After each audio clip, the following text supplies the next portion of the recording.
میرا شوہر اب بھی لوگوں کو دھوکا دیتا تھا، لوگوں سے بد دعائیں لیتا تھا۔ ایک دن تو ایک شخص کی بیوی گھر پر آ گئی، میرا شوہر گھر پر نہیں تھا۔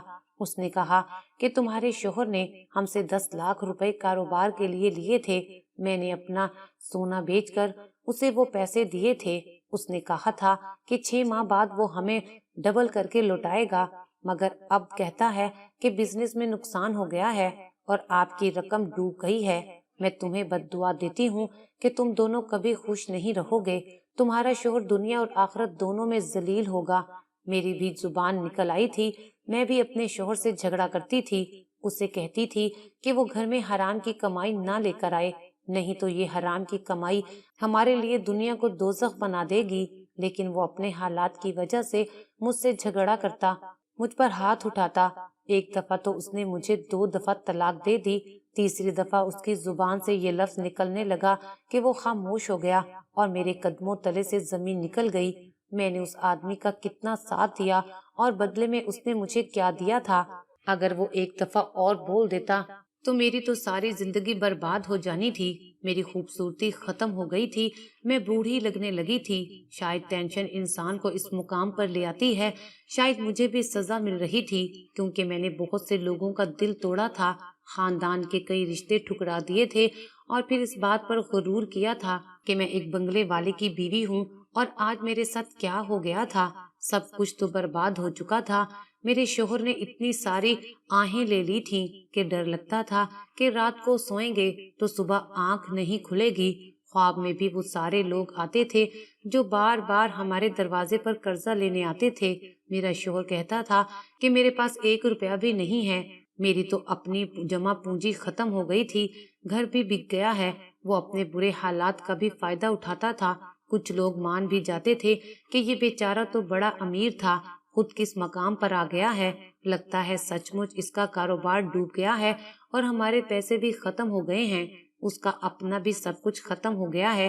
میرے شوہر کو کوئی پرواہ نہیں تھی، اس کو پہلے دن سے ہی حرام کھانے کی عادت تھی۔ وہ اپنی بہن سے بھی پیسے منگواتا رہتا تھا، اسے بتاتا رہتا تھا کہ حالات بہت خراب ہیں، لیکن اب اس نے پیسے بھیجنے بھی بند کر دیے تھے کیونکہ وہ کب تک اپنے شوہر کے پیسے ہمیں دیتی رہتی۔ پہلے اس کا شوہر اسے پیسے بھیجتا تھا، لیکن اب تو میری نند اپنے شوہر کے پاس چلی گئی تھی، اس لیے اب اس کا پیسہ بھیجنا مشکل ہو گیا تھا۔ مگر میرا شوہر اپنی بہن سے جھگڑا کرتا تھا۔ میں نے اسے کہا کہ اپنی بہن کی زندگی خراب نہ کرو، ساری زندگی اس نے تمہیں پالا ہے۔ میری اس بات پر بھی اس کو میرے ساتھ اختلاف تھا۔ میرے ماں باپ میری مدد کرنے کی کوشش کرتے تھے، لیکن میں نے انہیں خود منع کر دیا تھا۔ میں نے کہا کہ اس شخص کو پہلے ہی پکی پکائی کھیر کھانے کی عادت ہے، پہلے اپنی بہن کے سہارے اس نے اپنی آدھی زندگی گزار دی اور اب لوگوں کو دھوکا دیتا ہے۔ اگر اسے پتہ چل گیا کہ آپ لوگوں نے میرا ماہانہ خرچہ لگا دیا ہے، تب یہ ہاتھ دھو کر آپ کے پیچھے پڑ جائے گا۔ میں پھر سے ماں بننے والی تھی، مجھے پتا تھا کہ بچے کا بہت زیادہ خرچہ ہوگا، لیکن پھر بھی دل میں خوشی تھی کہ چلو کوئی تو اپنا رشتہ ہوگا جس کے لیے جینے کا دل کرے گا۔ لیکن اچانک سے میرا حمل ضائع ہو گیا۔ میں نے ڈاکٹر سے پوچھا کہ یہ سب میرے ساتھ کیا ہو رہا ہے۔ ڈاکٹر کا کہنا تھا کہ آپ نے کوئی لاپرواہی کی ہوگی، ویسے تو سب کچھ ٹھیک تھا، آپ نے خود ہی کچھ کیا ہوگا۔ میں نے کہا کہ میں نے کچھ بھی نہیں کیا، میں تو بہت احتیاط کر رہی تھی، پورا دن گھر میں ہوتی ہوں، وہاں پر تو کرنے کے لیے کوئی کام بھی نہیں ہے۔ ڈاکٹر کو بھی سمجھ نہیں آ رہی تھی کہ میرے ساتھ ایسا کیوں ہو رہا ہے۔ دونوں دفعہ مجھے ڈاکٹر نے یہی کہا تھا کہ سب کچھ ٹھیک ہے، لیکن اچانک سے میرا حمل ضائع ہو جانا، میرے شوہر کو کوئی پرواہ نہیں تھی۔ میں نے کہا کہ ہمارا بچہ ضائع ہو گیا ہے۔ اس نے کہا کہ بچہ نہیں تھا، بچہ تب ہوتا جب وہ دنیا میں آ جاتا، اس سے پہلے تو تمہارے اندر بس ایک چیز ہوتی ہے، جس نے اس دنیا میں آنا ہے تو ٹھیک ہے، اگر ضائع ہو جائے تو کوئی فرق نہیں پڑتا ہے۔ میں اس بات پر حیران تھی کہ وہ کس قسم کا آدمی ہے۔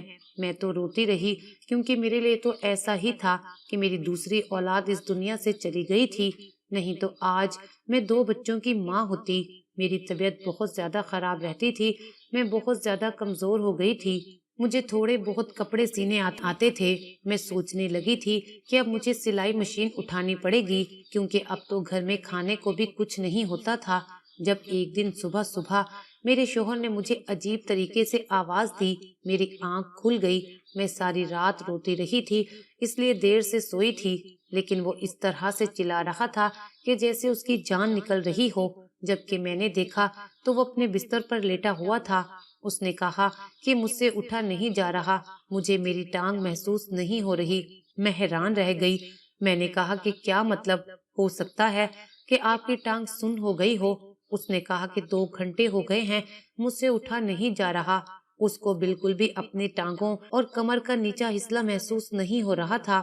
وہ بری طرح سے گھبرا رہا تھا، کہتا تھا کہ کپڑا ہٹا کر دیکھو، میری ٹانگیں کسی نے کاٹ تو نہیں دی۔ اس نے چلانا شروع کر دیا۔ میں بڑی مشکل سے کچھ محلے داروں کی مدد سے انہیں ہسپتال لے گئی۔ ہسپتال والوں نے چیک اپ کیا اور ایک بہت بری خبر سنائی۔ ان کا کہنا تھا کہ آپ کے شوہر کا آدھا جسم بیکار ہو گیا ہے، ان کا اپنے جسم کے اوپر سے کنٹرول ختم ہو گیا ہے۔ اس کی وجہ کیا ہے کچھ پتہ نہیں چل رہا۔ اس طرح کا کیس ہم نے پہلے بھی دیکھا ہے، لیکن ایسا بہت ہی کم لوگوں کے ساتھ ہوتا ہے۔ اس میں اچانک سے ہی انسان کا اپنے جسم پر کنٹرول ختم ہو جاتا ہے۔ آپ کے شوہر کے ساتھ بھی یہی ہوا ہے اور یہ کب ٹھیک ہوں گے کچھ پتہ نہیں ہے۔ اس بیماری کا علاج بھی نہیں ہے، لیکن ان کی زندگی بستر پر ہی گزرے گی۔ آپ کو ان کا بہت خیال رکھنا ہوگا، کیونکہ ایسی حالت میں یہ چل پھر نہیں سکیں گے اور مزید کمزور ہوتے جائیں گے۔ میرے شوہر کو جب یہ سب کچھ پتہ چلا تو اسے یقین نہیں آ رہا تھا۔ وہ روتا جا رہا تھا، مجھے بہت افسوس ہو رہا تھا۔ میں اس کو گھر لے آئی، بستر پر لٹا دیا۔ میرے ماں باپ آ گئے، 1 ہفتے تک میرے ساتھ ہی رہے، کچھ پیسے بھی دیے، تسلی بھی دی۔ میرے شوہر نے میرے ماں باپ کو کہا کہ یہ یہاں سے چلے جائیں، اب میرا تماشا دیکھنے آئے ہیں۔ میرے شوہر کا رویہ میرے ماں باپ کے ساتھ بھی بہت برا تھا۔ اس کو اب بھی کسی بات کی پرواہ نہیں تھی۔ اس کی زبان میں زہر بھرا ہوا تھا۔ اگر کوئی اس کی عیادت کرنے آتا تو وہ کہتا کہ یہ انسان میرا تماشا دیکھنے کے لیے آیا ہے۔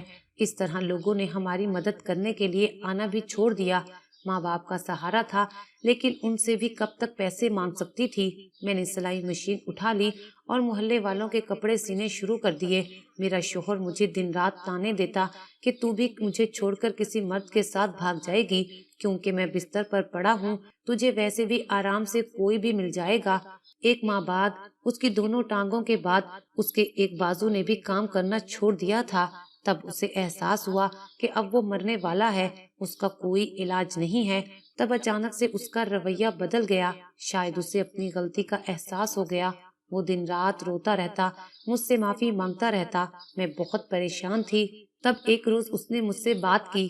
اس نے کہا کہ کاش کہ میں وہ کام نہ کرتا تو آج ہمارے بھی بچے ہوتے اور وہ محلے کی دکان سے جا کر کوئی چیز لے آتے۔ میں نے کہا کہ کیا مطلب ہے؟ اس نے کہا کہ جب تم نے مجھے پہلی دفعہ بتایا کہ تم ماں بننے والی ہو تو میں نے جان بوجھ کر تمہیں ایسی دوائی کھلا دی جس کی وجہ سے تمہارا حمل ضائع ہو گیا، کیونکہ میں نہیں چاہتا تھا کہ گھر میں کوئی بچہ آئے اور مجھے اس پر خرچہ کرنا پڑے۔ میرے قدموں تلے سے زمین نکل گئی کہ اس شخص نے خود اپنے بچے کی جان لی تھی، ان بچوں کو جو دنیا میں آئے بھی نہیں تھے۔ شاید میرے شوہر نے وہ بات نہیں سنی تھی کہ جب کوئی پیدا ہوتا ہے تو اپنے ساتھ رزق لے کر آتا ہے۔ میں خاموشی سے اٹھ کر باہر آ گئی۔ وہ رونے لگا، فریاد کرنے لگا کہ مجھے معاف کر دو، میں تو پہلے ہی سزا بھگت رہا ہوں، لوگوں کی بد دعا مجھے لگ گئی ہے، مجھے مرنے کے بعد بھی سکون نہیں ملے گا، مجھے وہاں بھی حساب دینا ہوگا۔ اس کے بعد کچھ دنوں تک مجھ میں اتنی ہمت نہیں ہوئی کہ میں اپنے شوہر سے بات کروں، کیونکہ میرا دماغ اور دل مجھے اجازت ہی نہیں دے رہے تھے۔ بے شک یہ شخص اپنے گناہوں کی سزا بھگت رہا تھا، لیکن جو اس نے میرے ساتھ کیا اچھا نہیں کیا تھا، کیونکہ اب یہ کبھی بھی باپ نہیں بن سکتا تھا۔ میری تو ساری زندگی اس نے برباد کر دی تھی۔ میرے شوہر کی حالت دن بدن بگڑتی جا رہی تھی۔ لوگ اس کو دیکھنے کے لیے آتے تھے، توبہ توبہ کرتے تھے، اور پھر اگلی صبح ہوئی تو میرا شوہر اس دنیا میں نہیں تھا، وہ تڑپ تڑپ کر مر چکا تھا۔ میرے ماں باپ آ گئے، میرے شوہر کو دفنا دیا گیا تھا۔ میں اپنے ماں باپ کے گھر آ گئی تھی۔ خاندان کے جن لڑکوں کو میں نے ٹھکرایا تھا وہ اپنی اپنی بیویوں کے ساتھ میرے پاس افسوس کرنے آ رہے تھے۔ ان کے بچے بھی جوان ہو چکے تھے اور وہ اپنی زندگی میں بہت آگے بڑھ چکے تھے، جبکہ میں نے اپنی زندگی خود ہی اپنے ہاتھوں سے برباد کر دی تھی۔ کاش میں اس وقت ان رشتوں سے انکار نہ کرتی، مگر اب میرے پاس سوائے رسوائی اور پچھتاوے کے کچھ نہیں تھا۔